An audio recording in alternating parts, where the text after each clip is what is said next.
Good afternoon. I'm Andrew Sarazin, an attorney with the Cannabis Legal Group in Royal Oak, Michigan.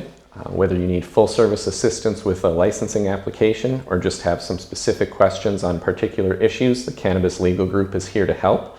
Look us up online at our website, as well as check out our videos on YouTube, on Facebook, and on LinkedIn.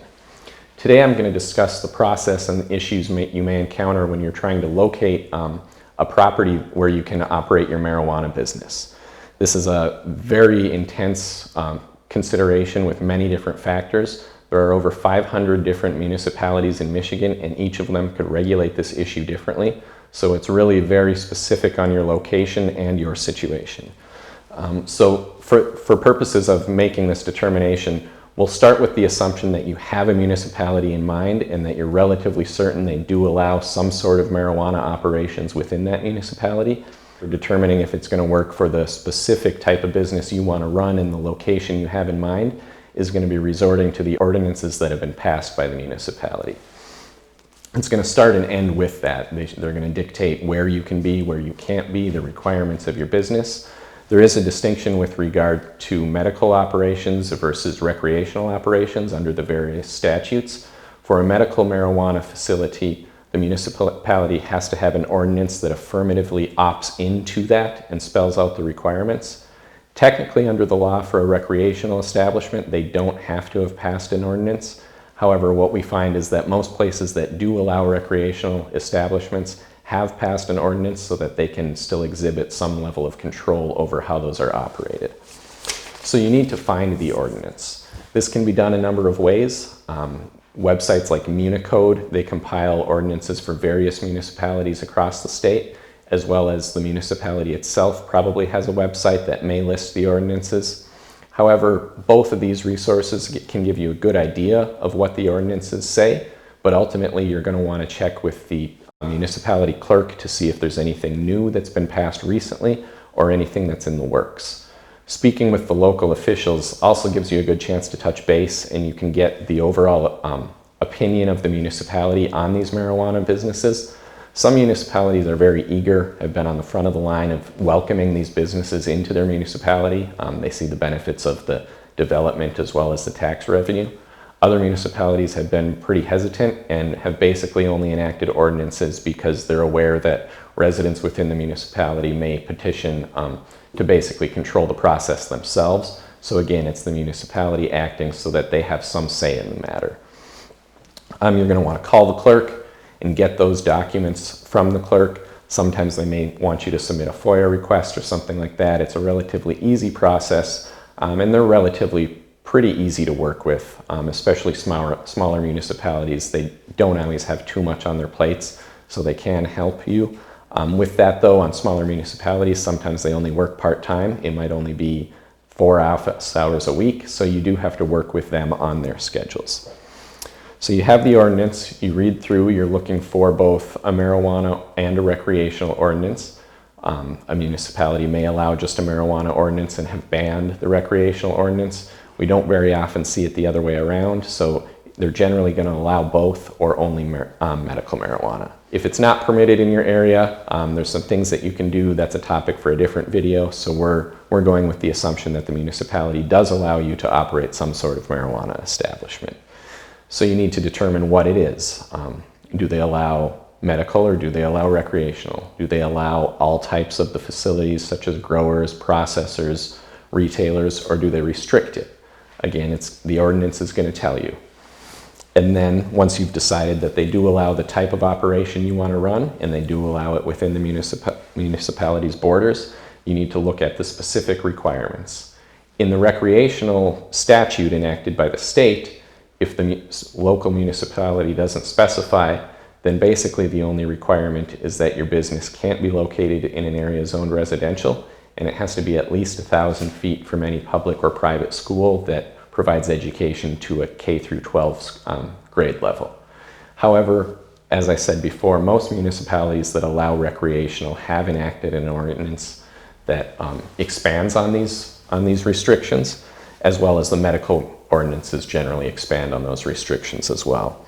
Some of the more common additions to these that we see, in addition to staying with the 1,000-foot barrier around schools, municipalities have increased a 1,000-foot barrier around like establishments. That generally applies only to public-facing establishments like the provisioning centers and the retailers. They don't want those within 1,000 feet of each other is a common distance.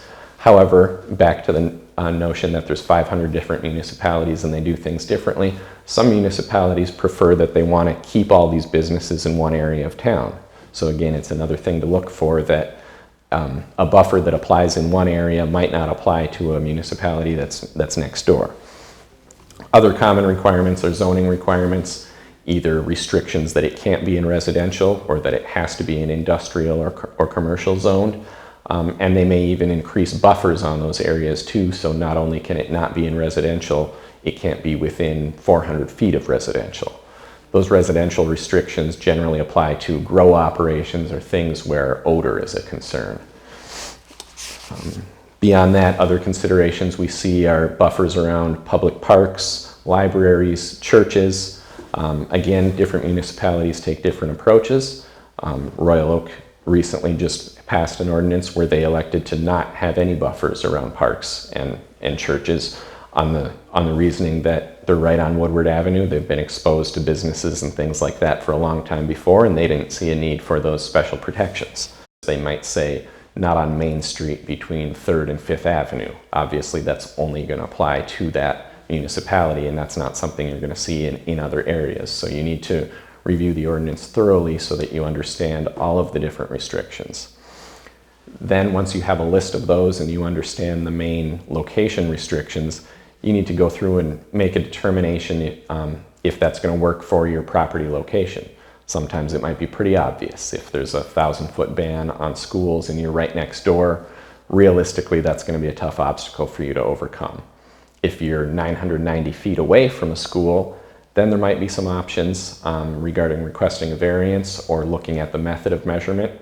Requesting a variance would be a topic for another video, but relevant to this is how is that measurement made? There's two main methods that we see, which would either be direct or as the crow flies, and then indirect, which is generally traveled along public roads. And even within those different methods, you need to look to see where are you measuring from. Some municipalities have you measure from the property boundary. That can basically mean you have to meet a larger distance requirement if you're dealing with an area that has a large yard or a lot of property surrounding it. We find that often with schools that have playground areas, football fields, things like that, where that whole area is going to count as the school. Even some schools, and again the definition is in the ordinance, so you need to read the ordinance, but the school might define the school to be any school-owned property, so that you put a buffer like that even around an administrative building that never has students present in it. Next, after all those requirements in the licensing ordinance, are requirements that might be in the zoning ordinance. So you're going to need to check the zoning map. Like with the ordinances, if you get a copy of the zoning map, you're going to want to call the municipality and verify that you have the most up-to-date copy. An old map isn't going to help you if you proceed ahead and then find out that they changed it and your location is no longer viable. If the municipality allows the property, allows the use, or hasn't prohibited it, if it's zoned properly and you're not in one of the restricted buffer areas, then everything appears to be good and you can go ahead and use that location and apply for your license, but there still are other factors that you want to consider which may make you choose a different location. Things like that, especially with the recreational licenses, where municipalities might be limiting the amount that they're going to issue. In those regards, they're going to have a competitive process and they're going to evaluate your application based on certain criteria. They're free to define that, so they may give priority to blighted or underdeveloped areas. They may give priority to if you're doing a new development versus an old building. They may want to see low-income housing or other types of housing available with your development, ample parking, proximity to public transportation. All of those different things are factors that they may want to see in your development to increase your chances of getting a license. So again, that's not something you're required to comply with, but it's probably going to help your overall business strategy if you do. In closing, as I've said numerous times, this is very ordinance specific, which makes it very municipality specific. You have to read the ordinance, you have to understand it thoroughly. Oftentimes across the state of Michigan, ordinances may be drafted for multiple municipalities by the same attorney or the same law firm. So at first glance, they're going to look to be identical.